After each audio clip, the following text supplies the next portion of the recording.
ಅಂದರೆ ಯತ್ನಾಳದ ಭಾಷಣ ಅಷ್ಟು ದ್ವೇಷ ಇಲ್ಲ ಅನ್ನಂಗಾಯ್ತು. ಇಲ್ಲ ಅಂದರೆ ನಾ ಅವ್ರಿಗೆ ಅಭಿನಂದಿಸ್ತೀನಿ. ಯಾಕಂದ್ರೆ ಒಬ್ಬರೇ ಕಾಂಗ್ರೆಸ್ನಾಗ ತಿಳ್ಕೊಂಡಾರ.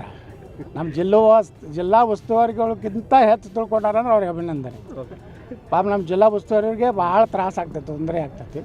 ರಾಮಲಿಂಗಾರೆಡ್ಡಿ ಅವರು ಒಬ್ಬ ಅನುಭವಿ, ಒಬ್ಬ ಒಳ್ಳೆಯ ರಾಜಕಾರಣಿ. ಆ ಪಕ್ಷ ಪಂಗಡ ಬೇರೆ, ಅವ್ರು ಅತ್ಯಂತ ಒಬ್ಬ ಹೃದಯವಂತ ರಾಜಕಾರಣಿ. ಡೀಸೆಂಟಾಗಿ ಅವರು ಅಲ್ಲಿ ನಾವು ನೋಡ್ತೀನಿ ವಿಧಾನಸಭೆಯಲ್ಲಿ ಸಾಕಷ್ಟು ಸಲ ನಮಗವ್ರಿಗೆ ಘರ್ಷಣೆ ಆಗ್ತದೆ.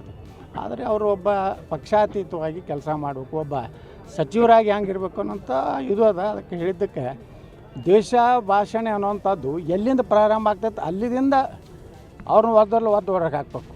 ಒಳಗೆ ಯಾರನ್ನ ಪಾಕಿಸ್ತಾನ ಪರವಾಗಿ ಮಾತಾಡೋಣ ಅವ್ರ ದ್ವೇಷ ಅಲ್ಲಿ ಅವ್ರು ಪಾಕಿಸ್ತಾನ ಚಲೋ ಅಂದ್ಮ್ಯಾಗ ನಾವು ಬೇಯಬೇಕಲ್ಲ ಮಕ್ಕಳಿಗೆ.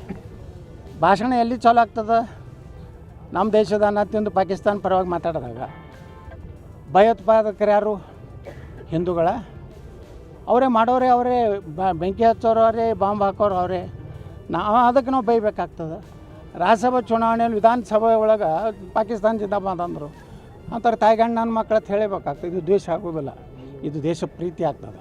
ಕೆಲವೊಂದು ಹಲ್ಕಟ್ಟು ಶಬ್ದ ಇರ್ಬೋದು, ಅದರೊಮ್ಮೆ ದೇಶ ಪ್ರೇಮ ಅದರಲ್ಲಿ ಬಂದುಬಿಡ್ತದೆ.